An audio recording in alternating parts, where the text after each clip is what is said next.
Good month, aviators. We just wrapped up another awesome month of flying, and today I want to walk you through a recent training flight up to Arlington, Washington, and more importantly, share the lessons we learned along the way. As always, this isn't just about flying the airplane, it's about flying with discipline, purpose, and leadership in the cockpit and in life. We kicked off like every flight should with our 91.103 pre-flight actions. That means NOTAMs, weather, known delays, runways, alternates, fuel, and takeoff and landing distances. If you're studying for your check ride, remember, this isn't just a regulation, it's a mindset you should know before you go. Before we start the engine, we pause to brief what we do in the event of engine fire during startup. If the engine catches fire, power up to 1700 RPM to draw the flames in, or go to full throttle and continue cranking to clear the fuel.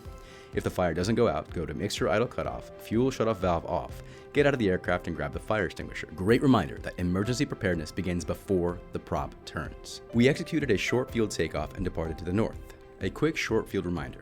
You're going to use the entire length of the runway. That means taxi to the very end of the runway, apply full brakes, go to full power with 10 degrees of flaps in, and wait for the power to develop. Once the RPMs are at max, release the brakes, needles alive, airspeed's alive, and then rotate, pitch for VX until the obstacles are clear. Once you're cleared the obstacles, bring your flaps up and pitch for VY. Why? Because precision on days like this builds consistency on check ride day.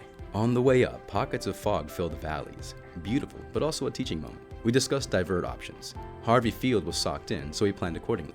Being ahead of the plane isn't optional, it's required.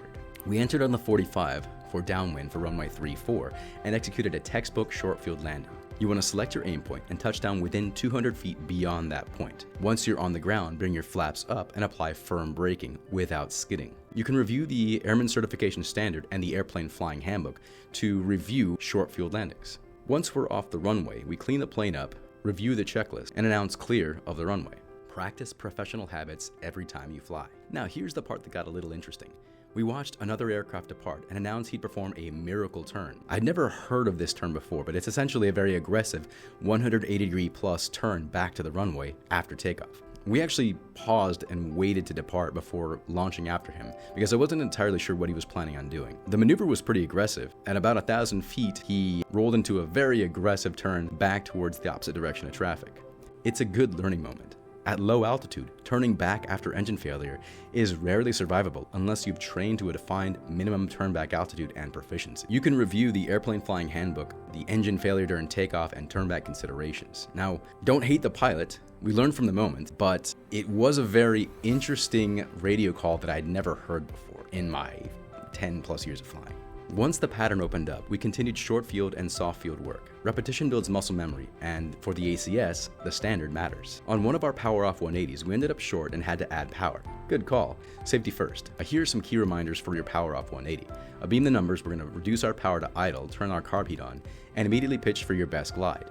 Turn toward your landing point, but don't dive. You don't want to drag it out like a normal landing pattern either. There's a sweet spot between overbanking and overshooting, and that's why we drill it. You can review the Airplane Flying Handbook for the power-off, accuracy, approach, and landing. Overall, great flight. Really good ADM, or aeronautical decision-making, good standards focus, and a strong emergency mindset. I liked his awareness in the pattern and the willingness to constantly improve. Remember, aviate, navigate, communicate.